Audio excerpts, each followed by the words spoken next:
What is up, guys? Welcome back to a Saturday special of Lucid Daily. And guys, I have to apologize. I completely missed something that is pretty big in the interview that Peter Rawlinson had on May 19th, which was, 2 days ago? Today's the 21st. So just a couple of days ago, Peter Rawlinson had an interview. We covered this interview where they broke ground in Saudi. They signed the contracts. Everything's going great with Saudi Arabia, and they're starting the plant there. He talked about the 500,000 vehicle capacity by mid-decade. But he also said something that apparently it didn't register with me. And a lot of you guys have been commenting about it on Twitter as well as in the comments. So I went ahead, watched the interview a couple of times now, and I want to watch with you guys something that is absolutely insane. So let's go ahead and listen to this part. And it's just a brief part, and then we will dissect exactly what I think is going on in a new indicator that I think we really need to pay attention to when it comes to Lucid. So let's go ahead and watch this little interview really quick. Talk to me a little bit about how Lucid stacks up against the competition, because when you're talking your top model is 169,000. That's a huge chunk of somebody's paycheck. But at the same point, you've got Tesla's cheaper and faster. No? Well, it depends how you define fast.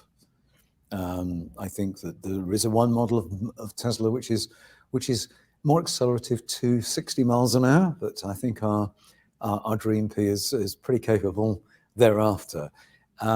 We're defining a luxury brand. We have a car which is extraordinary in its capabilities. It's true luxury. It's a Mercedes S-Class competitor. Yeah. It's the Ferrari of EVs. It absolutely is. It's defining its own segment here, and we have to create a brand here. And we start with a high-end product, and this is there's been many precedents in commerce, starting with a high-end product and gradually make that more affordable. We're coming with the Air Pure later this year at $87,000, an amazing machine with over 400 miles range, a great car, true luxury car. And we're going to make more affordable products as we go mid-decade with our mid-size platform, middle of the decade. That's where we'll be coming much more competitive in the 50,000 price range. When you think about So that was pretty crazy. I don't know quite how I missed that, but it was at the end of that part there. So she asked him, like, hey, how do you stack up against Tesla? And he's like, well, we can, like, they do have the Model S Plaid that does beat us slightly 0 to 60, but then he's like, after 0 to 60, we're pretty well off. And then he went on to talk about the range and the technology, and he also talked about the model that we're very familiar with, where you start with a high-end car and you gradually go down until you get to a more consumer-friendly car. And we're very familiar with what Tesla's done with the very first version of the Roadster, the S, the X, the 3, the Y, and then hopefully soon Elon is talking about robotaxis. But that's not the point of this video. What Peter Rawlinson just said, which may have missed a lot of people, was by mid-decade, so 2025-ish, I've never heard him say this, they plan to have a mid-size, it was a mid-platform, that's the word he used. He said a mid-platform car by mid-platform vehicle. I can't remember the exact word he used, by mid-decade. So here's a couple of options. I really don't think it's going to be a sedan. I think that they already have 4 versions of the sedan. They have the Dream Edition. They have the Grand Touring. They have the Touring, and then they're going to have the Air Pure. The Air Pure, I think what he said was at $87,000, which is still pretty expensive. But like he said, they are establishing themselves as a luxury EV brand. But that won't last forever if they want to be like they keep saying, they want to have massive quantities. But what he said about this $50,000 car is actually pretty incredible. I think it'll be a crossover. Like the Model Y is the most popular Tesla, and it absolutely is just sold out for a very, very long time. So I think that it'll actually be a Model Y version, like a mid-sized crossover. So let me go ahead and share my screen with you guys really quick. Let me see if I can share this.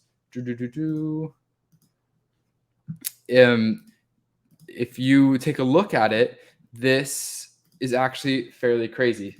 So the Model Y, if you go now, the Model Y, they have it $54,000 and $59,000 for the long range and the performance. And his Air Pure he said 400 miles of range. So if he can get a $50,000 car that beats this in range, that'll be absolutely, it'll definitely be a different conversation with Lucid. If that idea, obviously, like Elon is very famous for saying, prototypes are easy, scale, like production is difficult.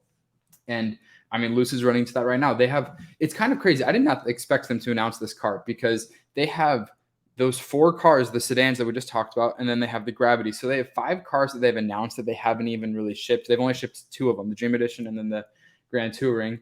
And we haven't seen them fulfill all their orders. But like I said, like that luxury brand, I wonder how many reservations they will end up getting of the Grand Touring, all of that. I wonder if they will cap out at like 50,000 reservations, 100,000 reservations, but they will start to need to get more consumer friendly if they want to get into the hundreds and hundreds of thousands and millions.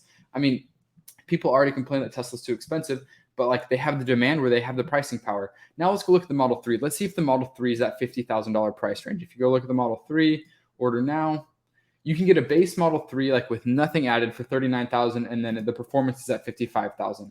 I would be surprised and not disappointed, but I want Lucid to do a Y. Is the most popular car, and if they're taking any notes from Tesla, which I definitely think they should be, they see that this car is so in demand. It is backlog. When's the next, like the soonest you can get a long range Y is November of 2022. Like that's insane. And maybe even 2023. And with China, obviously I know the Model Y doesn't like depends where you order it. But with the supply chain crisis that like we talked about yesterday, the way that it is, I would not be surprised if these get pushed back even further. I just think that it's actually a good move. But now we're going to talk about the indicator that Lucid really needs to be paying attention to, and us as investors need to be extra critical of.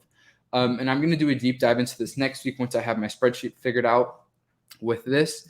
But the number one most important thing. So this morning I was watching videos that were critiquing Lucid. And if you're not watching videos that are critiquing Lucid, I think that is a valuable thing as an investor to be able to watch companies that critique the companies that you like to follow. And something that a lot of these videos were talking about was gross profit margins. And I think that that's absolutely true. We need to start to see Lucid every single earnings call. We need to see those gross profit margins slowly come out of the negative, and we need to get into the positive gross margins. Obviously, I know as ramping vehicles and I know as ramping factories can be expensive, we need to get just the basic car, their product, we need to start to see those profit margins slim down and obviously go into the positive profit margin range. Obviously, 30% is the sweet spot where Tesla just hit. So I thought this was a fairly, it kind of went unnoticed that Lucid announced a $50,000 car, and I had a lot of you guys commenting on it. So I'm glad that you guys brought this up. And so, yeah, I think this is great. I would love to see a Y crossover. I think that that's more like a SUV, a crossover between a sedan and an SUV. I think that that's obviously, like we talked about, the more in demand vehicle. And overall, I think it's great. We still need to see Lucid get those gross profit margins better. And in 2023, we have a big question of how they're going to raise money, because we do know that they will need to raise money. It'll just be how. And how that affects the shareholders, because that may affect how people invest, how institutions invest. It certainly will make me think about how I invest into Lucid going forward. So very interesting. I thank you guys for pointing that out to me. I hope you guys enjoyed this Saturday special of Lucid Daily. If you haven't yet, consider subscribing. And like always, we'll see you next time. Thanks for watching.